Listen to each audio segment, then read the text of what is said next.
Hampton Court is a palace built by Cardinal Thomas Wolsey, one of the most important ministers in King Henry VIII's government, as his country pad. It's on the River Thames, placing the Cardinal a boat trip away from several of the King's other palaces, as well as Westminster, Oxford, and various other places that a minister and cardinal would need to be.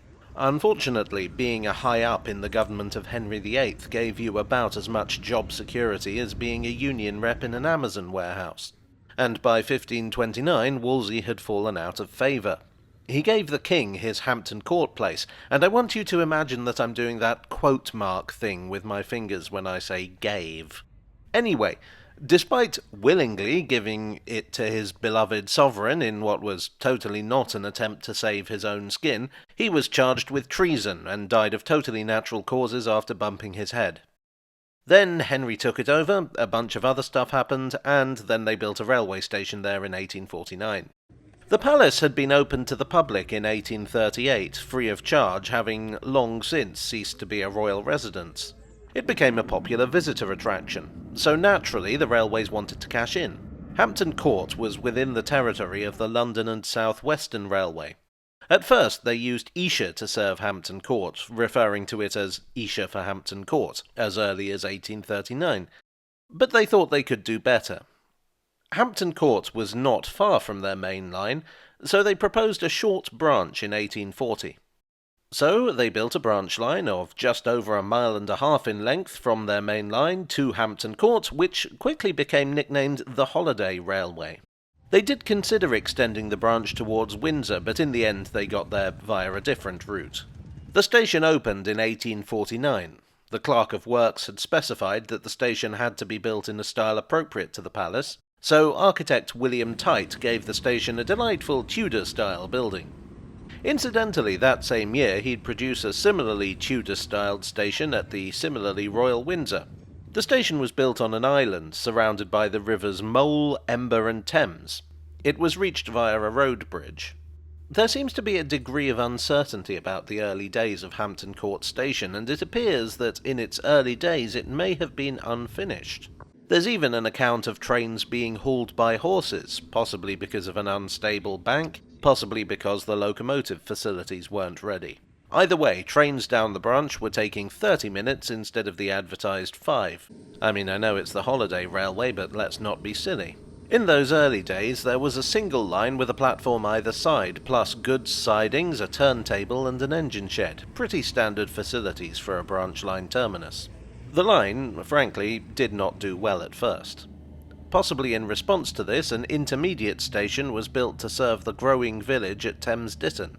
Part of the problem was that while Hampton Court was a popular attraction, there weren't many local residents. Ideally, what you want in your suburban branch line is commuters during the week, visitors at the weekends. But housing development was slow and wouldn't really get going until well into the 20th century. I think, and this is speculation on my part you understand, that the railway also had a bit of an identity problem. When the line was proposed, it was indicated to Parliament that it was aimed at the less wealthy in London, to give them an affordable day out. But the palace is on the Thames, and in the Victorian era, steamer trips were a popular and cheap way of getting a day out. So I think it's likely that people just took a steamer rather than the more expensive train. And since the service didn't offer much to the wealthy, they didn't use it either. In the 1890s, the station was redeveloped. The arrival of Hurst Park Racecourse in 1889 gave a boost to traffic, with Hampton Court being the nearest station. A new engine shed and turntable were built to the south of the station, although the old turntable would later be dug up in an archaeological survey.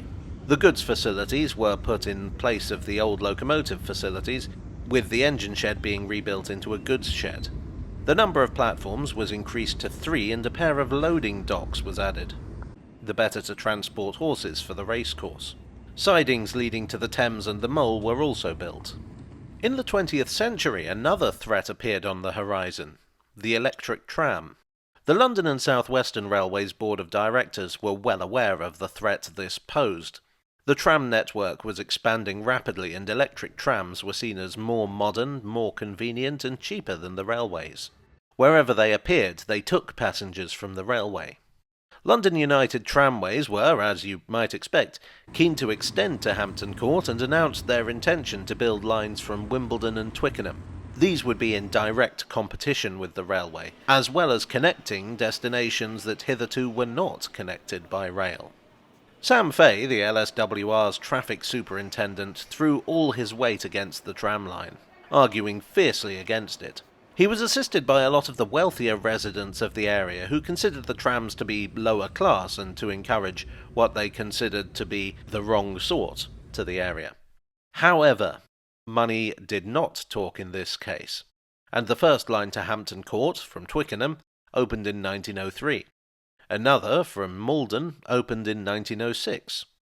The story of the trams around here is quite interesting, if you're a transport nerd at least, and I might cover it in more detail in a future video. We'll see. But what this meant for the LSWR was that they had to do something, and not just here and not just against the trams. For you see, the underground network was also expanding. The railway decided it was time to strike back with their own electrification program. The first electric trains ran into Hampton Court in 1916. Now, electric trains have a number of advantages over steam trains.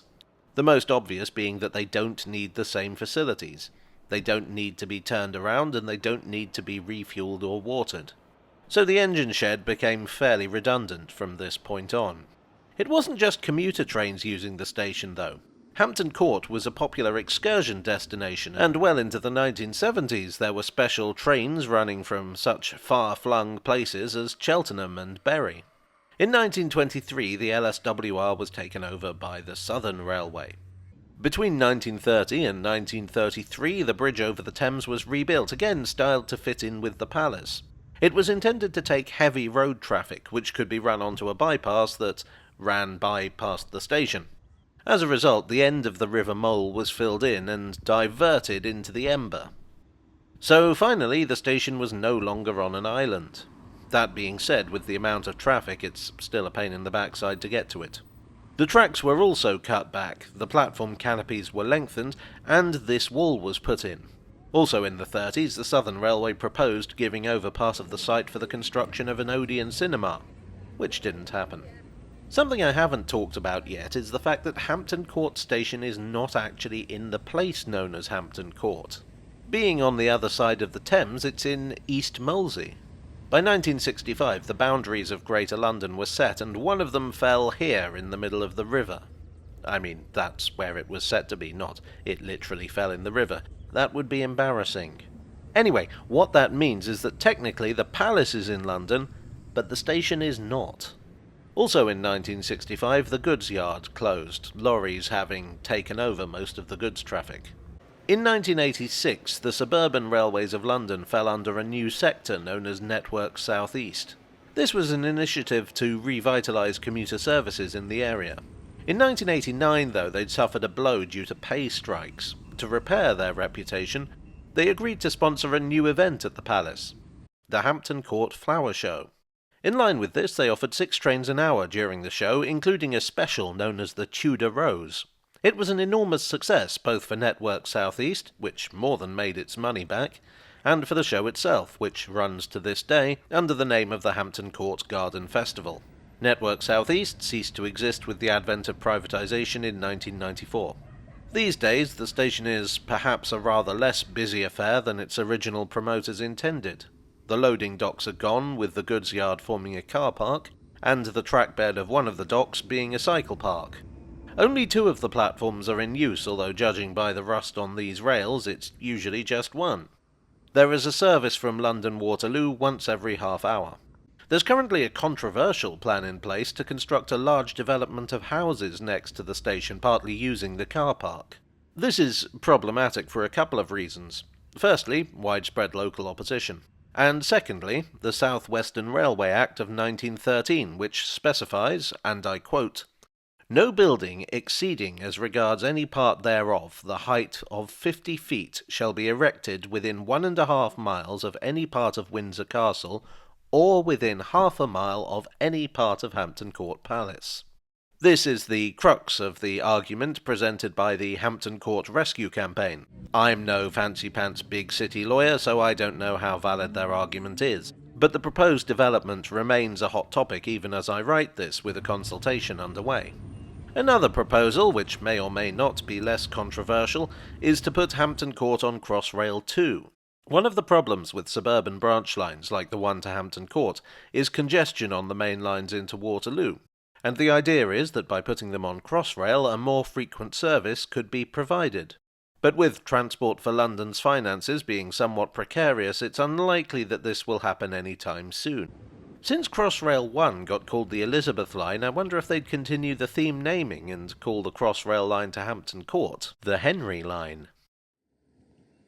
Well, I hope you enjoyed today's video. If so, I'd be jolly grateful if you'd consider subscribing for more like this or just leaving a like.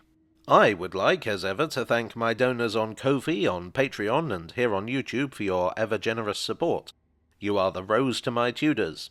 And I'll see you all again very soon. Cheerio.